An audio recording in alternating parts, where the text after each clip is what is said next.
நானே நல்ல மேய்ப்பன் என்று திருவளம் பற்றின இயேசு கிறிஸ்து இந்த பூமியில் வாழ்ந்த நாட்களில் பல்வேறு தருணங்களில் அவருடைய நற்குணத்தை வெளிப்படுத்தினார்.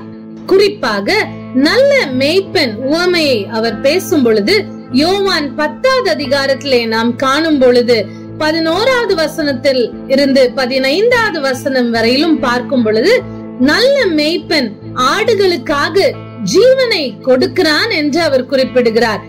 ஓநாய் வருகிறதை கண்டு வேலை செய்கிறவன் ஓடி போகிறான், ஆனால் நல்ல மேய்ப்பனோ அந்த ஆடுகளுக்காக தன் ஜீவனையே கொடுக்கிறான்.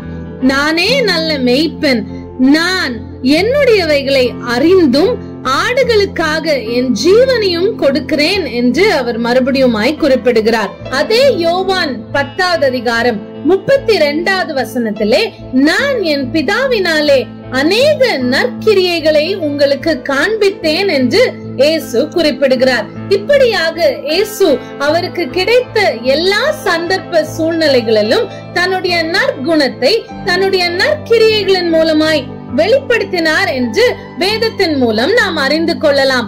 பல்வேறு தருணங்களில் வேத பாரகரும் பரிசேயரும் அவரிடத்தில் குற்றம் பிடிக்கும்படி ஓய்வு நாளில் சொஸ்தமாக்குவாரோ என்று அவர் மேல் நோக்கமா இருக்கும் பொழுதெல்லாம் அவர் நன்மை செய்யுங்கள், நன்மை செய்வது முக்கியம் என்பதை உறுதியாக வெளிப்படுத்தினார் என்று சொல்லி நாம் பார்க்கலாம்.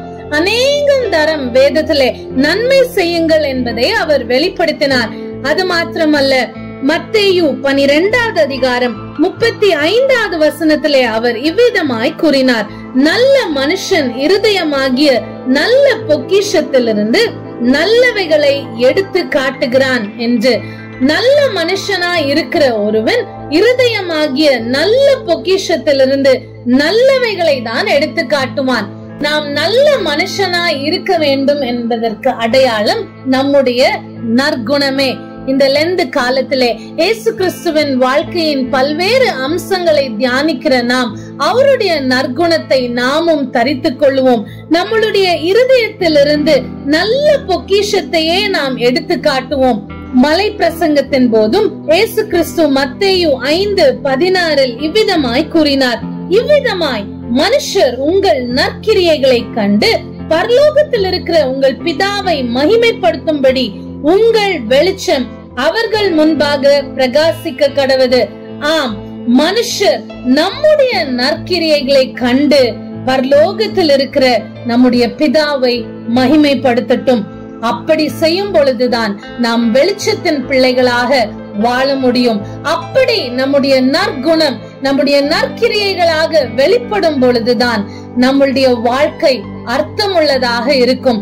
இந்த லெந்து கால நாட்களிலே நாம் நற்குணத்தை வெளிப்படுத்துகிறவர்களாக, நம்முடைய நற்குணத்தை நம்முடைய நற்கிரியைகளின் மூலம் வெளிப்படுத்துகிறவர்களாக, நம்மளால் இயன்ற வரைக்கும் நம்முடைய நற்குணத்தை மாத்திரம் நம்முடைய சக மனிதர்களுக்கு வெளிப்படுத்தி இயன்ற வரை நற்கிரியைகளை செய்து வாழ்வோமே என்று சொன்னால் அதுதான் அர்த்தமுள்ள லெந்து கால வாழ்க்கை.